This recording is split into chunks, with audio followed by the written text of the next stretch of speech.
The 2019 Ridgeline is already available at Honda's US dealers since March 6, with an MSRP of $29,990 for the entry-level 2WD-RT version. Honda is calling the 2019 Ridgeline the ultimate tailgate vehicle, ideal for sporting events, picnics and other types of outdoor gatherings. With that in mind, one of its best features is the dual-action tailgate, which offers easy access to the lockable, weather-sealed in-bed trunk, in-bed 115 VAC power outlet and the world's first truck bed audio system. Inside, there is a wide array of standard and optional features. Paying extra will land you goodies such as the 8-inch display audio touchscreen with Android Auto and Apple CarPlay, 3-zone automatic climate control, 8-way power driver's seat with adjustable lumbar support and ambient interior lighting. For 2019, RT, Sport and RTL specs now include a second USB port, like the range-topping versions, while the RTL and RTLT come with a power-sliding rear window and a moonroof. A wide range of Honda genuine accessories designed specifically for the Ridgeline is also available. Underneath the hood of Honda's pickup truck is a 3.5-liter IVTEC V6 mated to a 6-speed automatic transmission that puts out 280 horsepower and 262 pounds-ft of torque. Customers that opt for AWD models will experience Honda's Intelligent Variable Torque Management (IVTM4) technology that's supposed to improve all-weather performance and handling.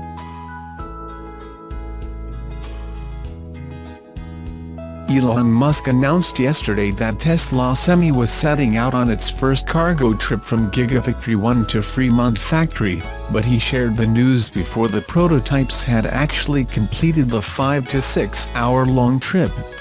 Interestingly, the two electric truck prototypes have now been spotted at a supercharger station near Sacramento, a little more than halfway through the route.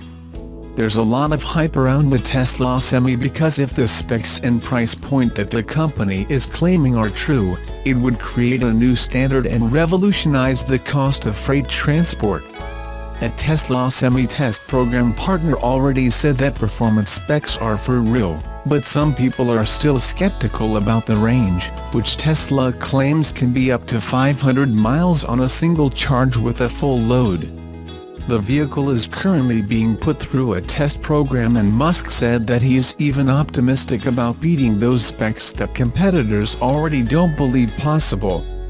A successful demonstration of a full cargo run between Tesla's Fremont factory and Gigafactory 1 in Nevada would already go a long way to prove the naysayers wrong, but it doesn't look like it will be the case with the first run. Tesla did a pit stop at a supercharger station in Rocklin near Sacramento as spotted by a Redditor. One of the two Tesla Semi prototypes can be seen using at least one supercharger charge point. It's not clear if the trucks actually needed to charge or stop for testing or any other reason. The Tesla supercharger in Rocklin is just about 132 miles from the Tesla Gigafactory 1 where the trucks reportedly started their journey.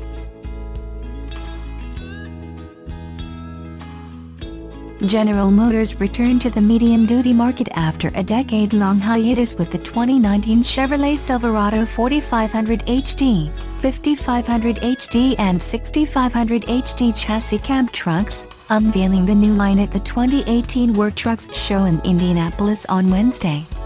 The 2019 Silverado 4500-6500 HD features a bold and muscular front design and is powered by GM's 6.6-liter Duramax V8 diesel engine. The truck, designed in partnership with Navistar International Corporation, was designed to be completely flat to provide greater ease for upfitters to customize. A factory-installed rear suspension is available for improved ride quality. The arrival of the Silverado 4500-6500 HD puts GM into competition with the Ford F450, F550 and F650, as well as the Ram 4500 and 5500. This segment also includes commercial truck makers such as Navistar's international brand, Daimler, Hino, Fuso and others. GM has not sold a medium-duty truck since it pulled out of the market in 2009. Vocational trucks of such size are typically used for work such as hauling trailers, utility maintenance, conversions into ambulance use and other services. The Detroit automaker may have to grab market share from existing competitors, depending on the class of truck. According to Statista, a market research firm, sales of Class 3 through 5 trucks are expected to level this year at about 380,000 vehicles. The automaker may have an easier road one notch up. According to Statista, sales of Class 6 and 7 trucks are expected to grow 7% this year to nearly 133,000 vehicles. Steve Tam, an analyst with ACT Research, told Trucks.com, "It is a mature market and GM is going to have to battle to get back into it." The automaker, however, will attract customers who have wanted larger Chevrolet trucks and bought from rivals because the automaker didn't have the right models, he said. GM's rivals are unlikely to yield sales without a fight. Kevin Koester, Ford's medium-duty truck and F-Series Super Duty fleet brand manager, said, "We've been dedicated to this space for a long time. Our marching orders are to lead the segment." Ed Pepper, Vice President of GM Fleet and Commercial Operations in the U.S., said, "The decision to return to the medium-duty segment is targeted at attracting more business from commercial and government customers." GM Fleet delivered nearly 300,000 vehicles to commercial and government customers in 2017, its most since 2008, the automaker said. The increase helped GM gain 1.4 percentage points of market share. Pepper said that the Silverado 4500-6500 HD models are part of GM's strategy to continue that momentum by expanding Chevrolet's product segments.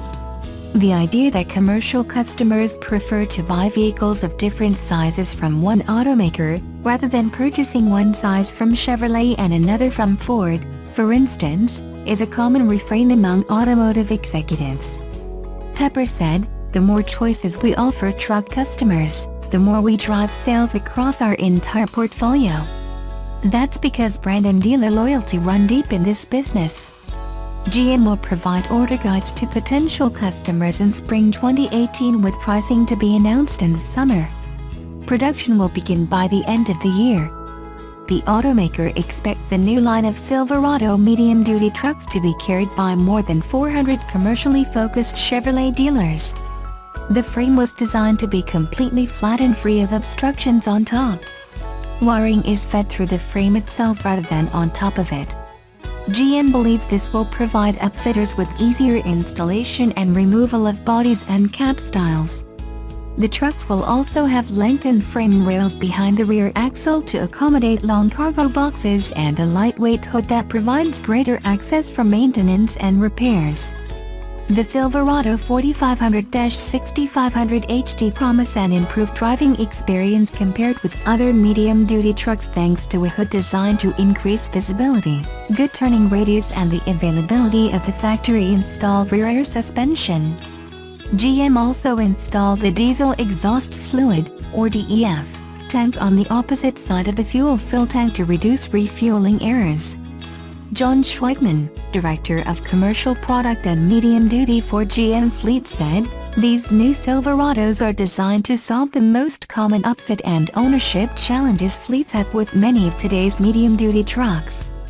The 6.6-liter Duramax V8 turbo diesel engine is the same power plant in GM's Silverado and GMC Sierra heavy-duty pickup trucks, though with smaller turbochargers, different engine mapping and other slight modifications.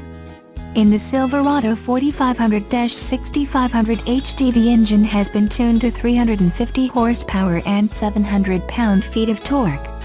Allison transmissions send the power to either two-wheel drive or four-wheel drive. The truck is a joint venture with Navistar, which will build the chassis and assemble the vehicles at its factory in Springfield, Ohio.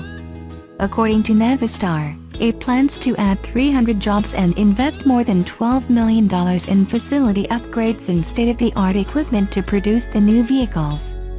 The trucks go into production later this year. Navistar will reveal its version closer to production.